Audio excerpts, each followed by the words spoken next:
ఈరోజు మనం ఈ వీడియోలో విష్ణువు యొక్క మరో అవతారమైన పాండురంగడు గురించి తెలుసుకుందాం.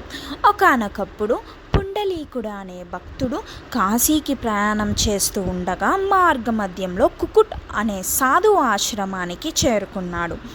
పుండలీకుడు సాధువును చూసి కాశీకి వెళ్ళే మార్గం అడిగాడు. దానికి ఆ సాధువు అతను ఎప్పుడూ వెళ్ళలేదని, కాబట్టి తనకు మార్గం తెలియదని సమాధానం చెప్పాడు. అది విన్న పుండలీకుడు కుకుట్ ఋషిని చూసి దారి తెలియనందుకు ఎగతాళి చేశాడు.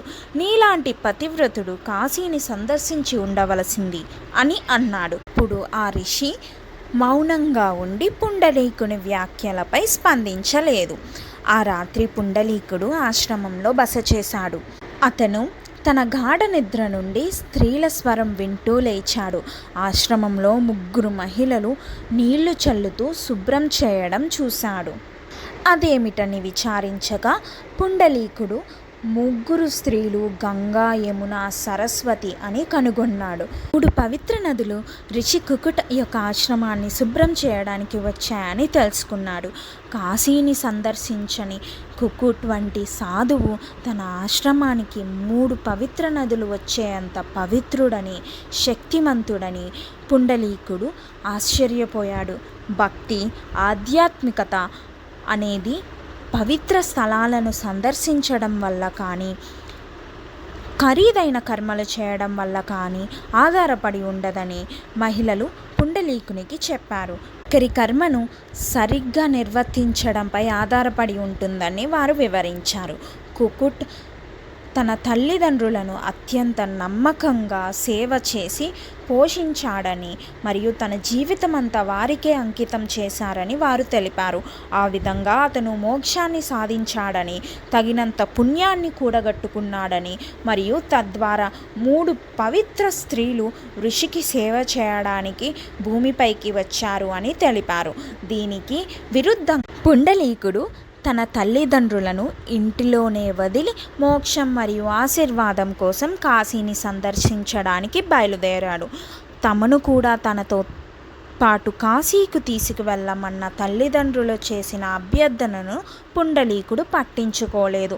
ఇదంతా విన్న పుండలీకుడు తన తప్పును అర్థం చేసుకుని ఇంటికి తిరిగి వచ్చి తన తల్లిదండ్రులను కాశీకి తీసుకువెళ్ళి పవిత్ర కాశీ నుండి ఇంటికి తిరిగి వచ్చిన తర్వాత తన వృద్ధ తల్లిదండ్రులను చాలా జాగ్రత్తగా చూసుకోవడం ప్రారంభించాడు. ఇదంతా చూసిన శ్రీకృష్ణుడు తల్లిదండ్రుల పట్ల పుండలీకునికి ఉన్న చిత్తశుద్ధికి చలించి పుండలీకుని పరీక్షించాలని నిర్ణయించుకున్నాడు. శ్రీకృష్ణుడు పుండలీకుని ఇంటికి వచ్చాడు. పుండలీకుడు తన తల్లిదండ్రులను చూసుకోవడంలో నిమగ్నమై ఉండడం శ్రీకృష్ణుడు చూశాడు. పుండలీకుడు శ్రీకృష్ణుడిని తలుపు వద్ద చూశాడు. కానీ అతను తన తల్లిదండ్రుల పట్ల భక్తి శ్రద్ధలతో తన విధులను ముగించిన తర్వాతే అతిథికి హాజరు కావాలని అనుకున్నాడు. అతిథి సాక్షాత్తు దేవుడా అన్నది కూడా పట్టించుకోలేని స్థితికి చేరుకున్నాడు పుండలీకుడు. అతని తల్లిదండ్రులకు సేవ చేయడమే ముఖ్యమని అనుకున్నాడు. శ్రీకృష్ణుడు నిలబడి ఉండడానికి ఒక ఇటుక ఇచ్చాడు మరియు అతని విధి పూర్తయ్యేంత వరకు అక్కడే వేచి ఉండమని కోరాడు. శ్రీకృష్ణుడు ఓపికగా వేచి ఉన్నాడు.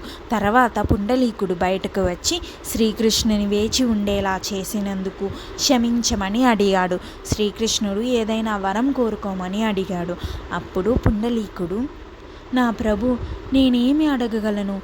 నాకు ఏమీ వద్దు ప్రభు అని అన్నాడు. పుండలీకుణ్ణి ఒక వరం కోరుకోమని శ్రీకృష్ణుడు పట్టుబట్టాడు. ఆపై తన భక్తులను ఆశీర్వదించడానికి భూమిపై ఉండమని శ్రీకృష్ణుని కోరాడు. శ్రీకృష్ణుడు అక్కడ ఉండడానికి అంగీకరించాడు. విఠోబా లేదా ఇటుకపై నిలబడి ఉన్న భగవంతుడు అని పిలుస్తారు. లార్డ్ విఠోబా యొక్క ఈ రూపం స్వయంభూగా వెలిసిందని అందరూ నమ్ముతారు.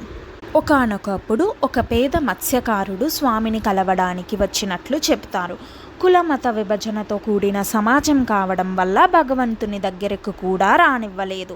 బ్రాహ్మణులు మరియు పండితులందరూ అతన్ని అక్కడి నుంచి తరిమి కొట్టడం ప్రారంభించారు. నీకు బుద్ధుందా లేదా? నువ్వు ఈ ప్రాంతంలోకి ఎలా ప్రవేశించగలవు? ముఖ్యంగా ఆ చేపలను చేతిలో పట్టుకుని నీవు ఇక్కడ ఉండకూడదని నీకు తెలియదా? ఇది పాపం, దయచేసి వెళ్ళిపో అని వారు అన్నారు. దానికి ఆ పేద మత్స్యకారుడు, నేను భగవంతుణ్ణి కలవడానికి ఇక్కడికి వచ్చాను. నేను చేపలు పట్టే ఒక పేదవాడిని. నా స్వామికి బహుమతి కొనడానికి కూడా నా దగ్గర డబ్బులు లేవు. నా దగ్గర ఉన్నది ఈ 2 చేపలు మాత్రమే. వాటిని స్వామికి బహుమతిగా ఇవ్వాలని అనుకుంటున్నాను. దయచేసి కనీసం ఆయనను చూసేందుకు నన్ను అనుమతించండి అని వేడుకున్నాడు. ఇదంతా విన్న భగవంతుడు స్వయంగా బయటకు వచ్చి చేపను స్వీకరించి దానిని చౌపోగులుగా ధరించి ఇలా సంబోధించాడు. ప్రేమ అనేది విశ్వం యొక్క భాష అయిన తర్వాత అతని హృదయంలో ప్రేమ మరియు భక్తితో నా దగ్గరకు వచ్చిన ఎవరినైనా నేను అంగీకరిస్తాను. ఆ పేద జాలరిని చూడండి. అతను తన ఆహారం కూడా లేకుండా భక్తితో ఈ బహుమతిని నా దగ్గరకు తీసుకువచ్చాడు. కులం మతంతో సంబంధం లేకుండా సహాయం కోసం నా దగ్గరకు వచ్చే ఎవరికైనా నేను సహాయం చేస్తానని, ఎల్లప్పుడూ వారికి అందుబాటులో ఉంటానని శ్రీకృష్ణుడు తెలిపాడు.